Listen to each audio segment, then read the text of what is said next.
Check, check, check. Go ahead and eat that mic for me. Hello, this is Andrew Yang. Hello, this is Justin Brady. I'm listening. All right. Could do that from the White House. Hello. Do they have a studio in the White House? Hello, callers. I mean, they certainly used to, right? Because I know they have one in the Capitol Rotunda. They have a little studio because we have, I think we have some kind of line to it or something. I don't know. I don't know how that stuff works. Ready when you are. All right, I am good to go. Here you go, this is you. Dude, thank you. That's very nice of you. Oh, I appreciate you having me on. I don't know where to put it.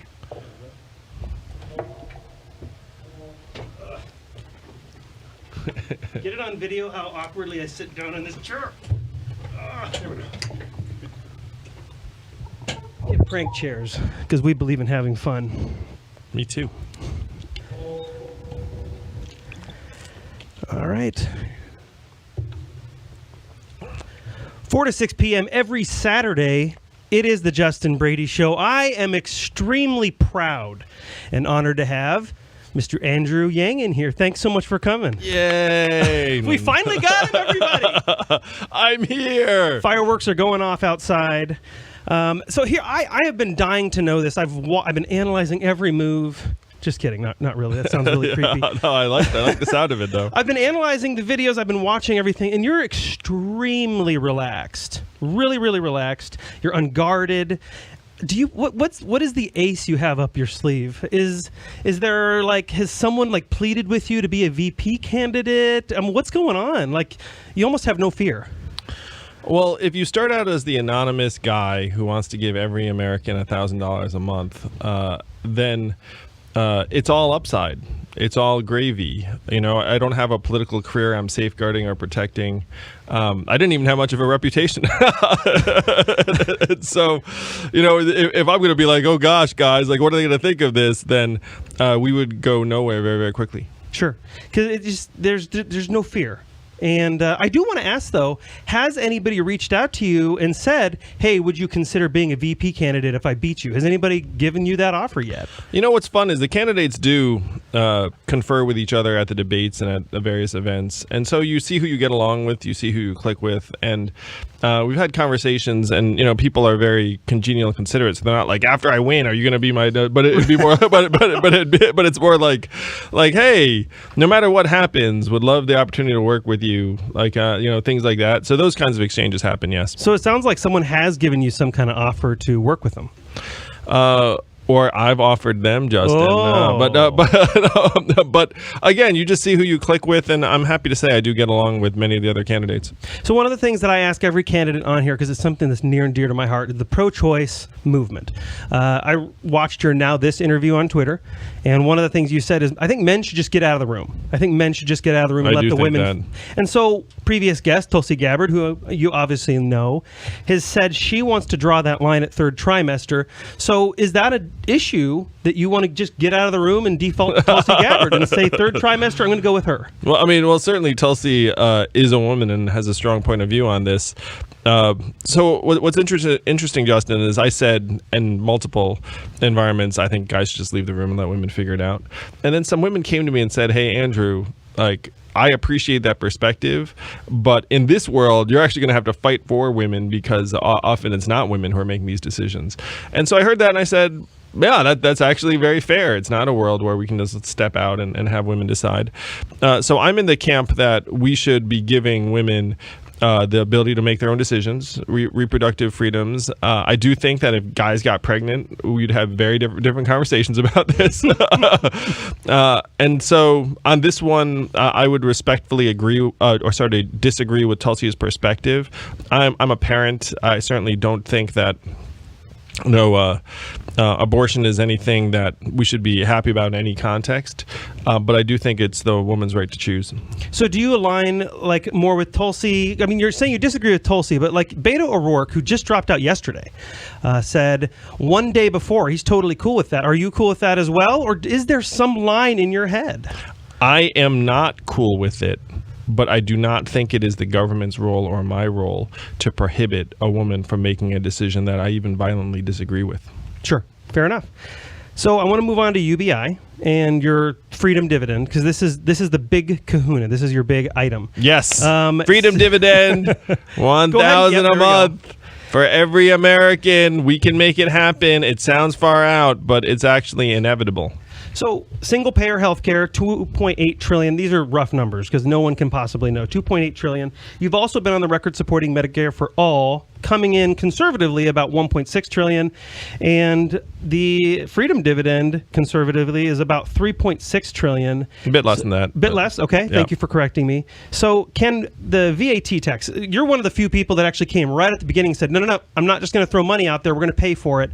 But can a VAT tax on tech companies actually pay for it? I do see a lot of numbers that say, oof, that's I don't think that works. All right, Justin, here's the magic. Check it out. So first, if we give the American people a tiny slice of every Amazon sale, every Google search, every Facebook ad, hundreds of billions of dollars. Right now, Amazon is $1 trillion tech company paying zero in taxes, less than you and anyone listening to this right now. Well, they do pay some taxes. The Wall Street Journal did look into that. They do pay taxes, right? Well, they pay zero federal taxes, which Sure. is, I think, what most people think of. And that's not an anomaly. I mean, they've paid Right. zero in federal taxes quite regularly. Did you pay zero federal taxes? I didn't. I paid something. $756 million in state taxes, $2.6 billion in corporate tax, and $3.4 billion in tax expense. So I just want to make that's CNBC. So I do want to put that in there. But when you say tax taxes. expense, I mean like that's literally paying their executives and stocks and be like, oh, it was a tax expense. I paid my guys. So other countries have looked at this and said it's unacceptable that you have $1 trillion tech company that pays zero in taxes. That's why they all have value-added taxes. We should too. And if we did that, it would generate hundreds of billions of dollars very, very quickly. Now, you're right that there's still a gap between a couple trillion and hundreds of billions of dollars. But here's the magic. After I'm president and everyone listening to this gets $1,000 a month, every month to do whatever you want with, where does that money go? Does it disappear? No, it goes right back into our local communities, into Main Street businesses, car repairs you've been putting off, daycare, Little League signups, local organizations. And what happens with those organizations? They hire more, they have more business, they pay more in taxes. We actually get hundreds of billions back from a trickle-up economy. Sure. You know what you get sold? It's like, hey, if I cut tax for corporations, we'll all get rich. Like, that doesn't work. But if you have a country where 78% of us are living paycheck to paycheck, you put money into our hands, that legitimately grows the economy every single day. But does it, though? Because one of the questions... yeah, it does. Well, fine. That's the end of the interview. VAT is most like standard. Some people will have a VAT or they'll have a sales tax. Are you saying we'll have both? In this country? Sales taxes are state by state. Yeah, and absolutely. So you're not going to tell the states what to do. Right. So you're saying both then. So this is saying VAT will be on top of everything else. Well, the great thing about a value-added tax is you can tailor it. So you could exempt, for example, consumer staples that we all use very, very often, or have it be less. You could ratchet it up on yachts and artificial intelligence, or whatever you wanted to try and capture more of the value from. And so it's one reason why other developed countries have already made this move.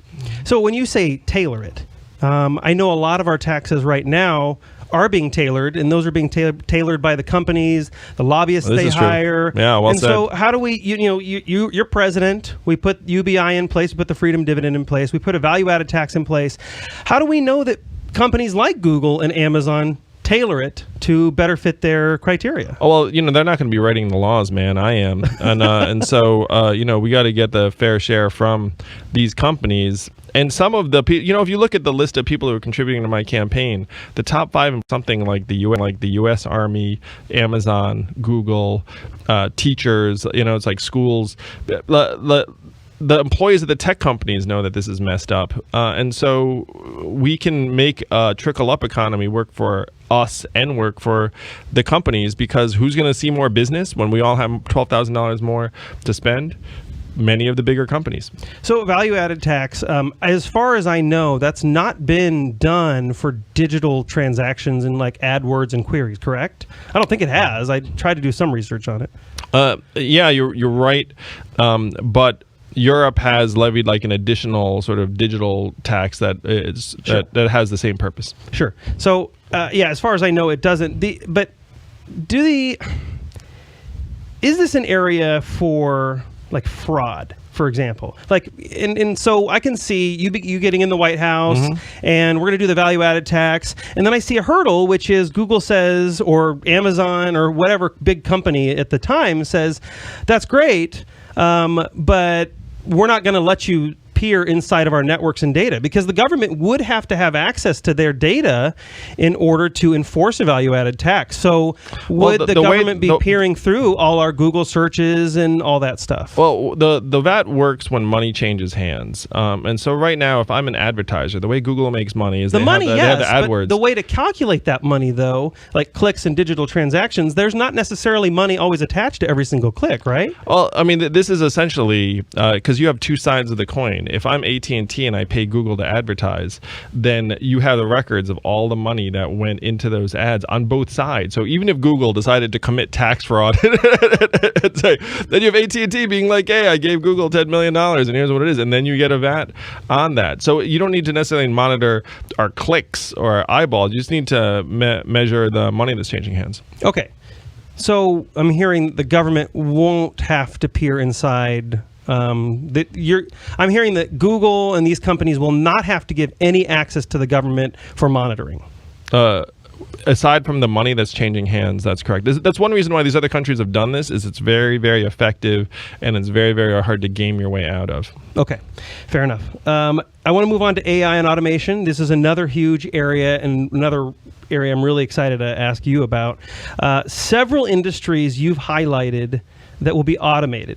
A lot of them, actually. Truck driving, retail workers, can't even read my own writing, call centers, and even medical. But I have some data here for you. You're the math guy. Trucks, 10,000. We're at a 10,000 loss in 2017.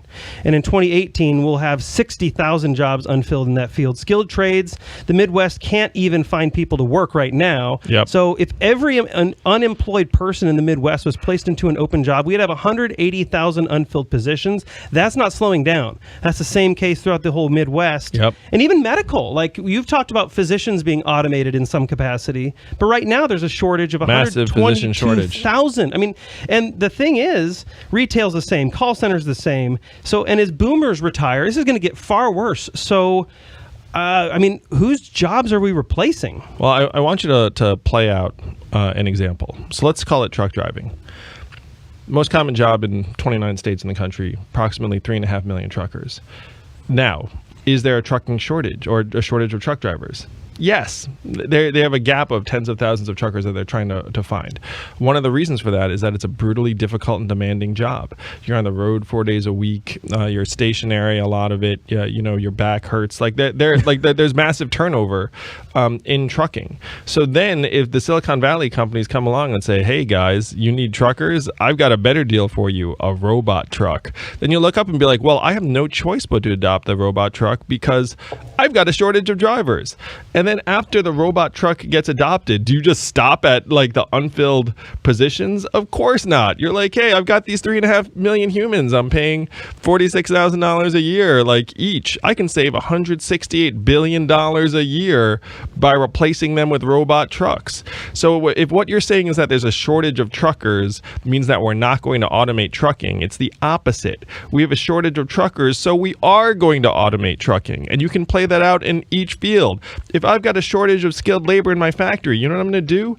Buy the robots. Right. And then after I buy the robots, am I going to stop at the unfilled positions? Of course not. But is UBI meant to get us, because in the past, early 1900s, right?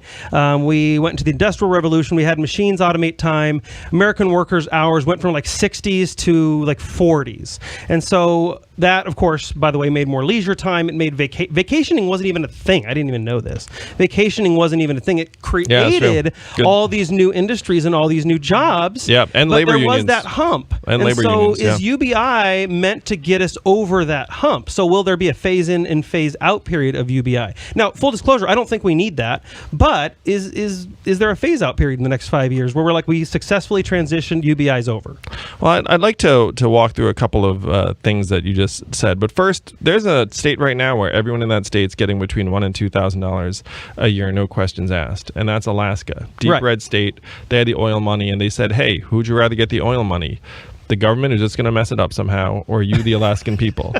And there's a Republican governor, and the Alaskan people said, "Us, please." And he said, "I thought you'd say that." And now they get the dividend, and they like it. It's wildly popular, has been there for almost 40 years. Yeah. So if you look up and be like, "Hey, are we going to phase out the oil dividend?" It's like, well, why would you? Because it's making people's lives better. It's making children healthier. It's creating thousands of jobs. It's decreased income inequality. And it's so popular that Alaskans, who generally do not like taxes, said that they would actually pay higher taxes to sustain the dividend because they love it so much. So after we get the Freedom Dividend in our hands, then it's going to make us stronger, healthier, let us pursue the things that we want to pursue. And there's no reason to think it's like, oh, well, like now we're going to pull it back because it's going to be working. Now, when you talk about the Industrial Revolution, there were problems in the Industrial Revolution. Of course. There were mass riots that killed dozens of people and caused billions of dollars of damage. That's why we have Labor Day today. We implemented universal high school in 1911 in response to these massive economic changes.